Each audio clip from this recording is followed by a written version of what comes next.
কোটার আন্দোলনকারীদেরকে এবং সহিংসতা যারা করছে তাদেরকে আলাদা করবার জন্য।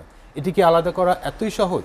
আমরা তো জানি যে এত বড় যে ক্ষয়ক্ষতি হলো বা এত লোকের যে প্রাণনাশ হলো, এটা তো ওদেরকে ঢাল হিসেবে ব্যবহার করে পিছন থেকে কেউ একজন কাজটা করেছে। আহসান আদিল রহমান আদেল, যেটি নিয়ে আমরা আলোচনা করছিলাম, বিশেষ করে মাহমুদ সালাউদ্দিন চৌধুরী ভাই বলছিলেন যে রাষ্ট্রের বিরুদ্ধে যে ষড়যন্ত্র, আপনি কি মনে করেন যে গত কয়েকদিনের যে আন্দোলন, সহিংসতা বা আমরা যেটা বলি যে ক্ষোভের বহিঃপ্রকাশ, এসবই আসলে তাকে কিভাবে মূল্যায়ন করবে? এটি কি ষড়যন্ত্র ছিল কিনা? ধন্যবাদ আপনাকে, ধন্যবাদ আমার দুই প্রিয় সহ আলোচক এবং এসএ টিভির লেট এডিশনের দর্শকদেরকে সালাম ও শুভেচ্ছা। না, এই একটা ছাত্রদের যৌক্তিক একটা আন্দোলন যে এই পরিণতি পাবে, এটা তো আমরা কেউ কোনো সময় আশা করিনি। এটা আমরা সবাই অত্যন্ত ব্যথিত, মর্মাহত এবং একসাথে লজ্জিত। কারণ যেই আন্দোলনটি ছিল এটি খুব সহজেই সরকারের উচ্চ মহল থেকে তারা এটা সমাধান করতে পারতো এবং প্রথম সপ্তাহের মধ্যেই এইটা করতে পারতো। এই জিনিসটি আস্তে আস্তে গড়ালো, সবার চোখের সামনে দিয়ে গড়ালো। আমরা অনেকবার বললাম যে এটাকে আপনারা হ্যান্ডেল করেন, অ্যাড্রেস করেন, কিন্তু সেটা সরকার বিভিন্ন কী কারণে করলো না, হয়তো জেদ বা অহংকার কোনো একটা কিছুর দ্বারা প্রভাবিত হয়ে জিনিসটি করলো না। আজকে আমরা কি দেখতেছি? আজকে আমরা দেখছি যে জনগণ তো আমাদের দেশের এখন ভীত, সন্ত্রস্ত। তাদের ইন্টারনেট এখনও চালু হয়নি, একটু চালু হয়েছে, কিন্তু তাতে কোনো ব্যবহারযোগ্য নয়। কারফিউ চলছে, সাধারণ ছুটি ছিল কয়েকদিন, তারপরে এখন স্বল্প সময়ের জন্য দোকান খুলে দেওয়া হয়েছে, মানে আমাদের অফিস আদালতগুলো খুলে দেওয়া হয়েছে। বাজারের খুব খারাপ অবস্থা, সেখানে সরবরাহ নেই, আবার যেখানে সরবরাহ আছে সেখানে ক্রেতা নেই, যেখানে ক্রেতা আছে এত উচ্চ মূল্য কিনতে পারছে না। তারপরে এই গত কয়েকদিনে আমরা দেখলাম যে এই সহিংসতার কথা বলে প্রায় ৩,০০০-এর উপরে লোকজনকে গ্রেফতার করা হলো, ৩,০০০-এর উপরে। এবং এখন যেটি প্রকাশিত নাম্বার, যেটা আমাদেরকে বলা হচ্ছে যে নিহত ১৯৭ থেকে ২০০-র মতো নিহত হয়েছে। এটি অনেক বড় নাম্বার, কিন্তু এটাও শোনা যাচ্ছে অনেকের মতে এটি ১,০০০-এর কাছাকাছি পৌঁছে গেছে। এত বড় ক্ষতি আমাদের। তারপরে আমাদের বিটিভি, যেটা আমাদের কেপিআই, রাষ্ট্রের একটা কি পয়েন্ট ইনস্টলেশন, সেটিকে জ্বালিয়ে দেওয়া হলো।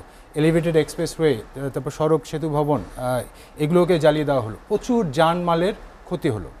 কিন্তু দুঃখের বিষয় একটাই, যে সরকার কেন শুধু মালের হিসাবগুলো সামনে নিয়ে আসছে, জানের হিসাবটা আমার সামনে নিয়ে আসছে না।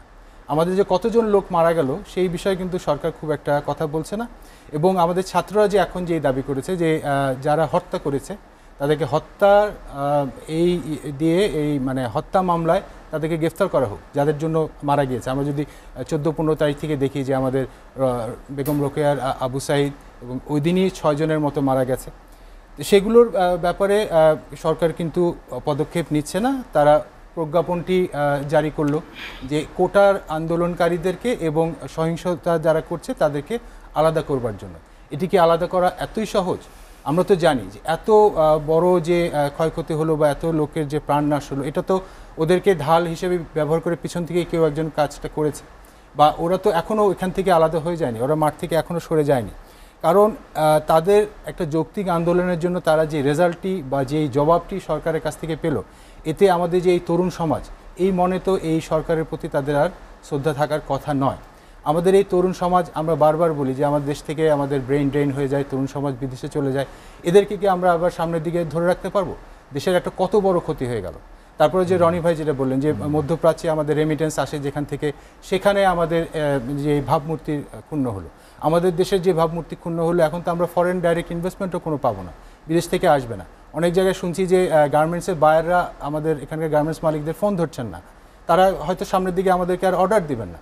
তাহলে আমাদের দেশে যে গার্মেন্টসের সাথে জড়িত 40 লক্ষ শ্রমিক, তার সাথে সাথে 2 কোটি পরিবার, এই এত বড় একটা জনগোষ্ঠী, তারপরে যারা রেমিটেন্স দেয়, এই রেমিটেন্স নিয়ে আসে, এই এত বড় যে আমাদের একটা আর্থিক খাত এবং একটা অর্থনৈতিক খাত, এটাতে আমাদের বিরাট একটা বিপর্যয় হয়ে গেল।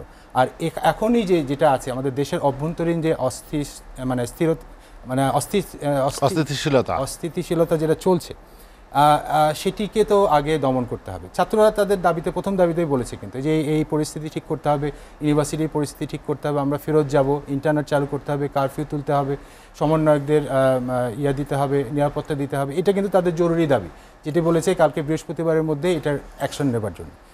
এই সব কিছু মিলে এখন আমরা এইটার সমাধানের থেকে বহু দূরে দিকে চলে এসেছে। এটা খুব জটিল পর্যায়ে এটা একটা ধারণ করেছে এবং এখন সরকারের আরেকটা যেটা বলিনি, এটা হচ্ছে গিয়ে আমাদের যে এতগুলো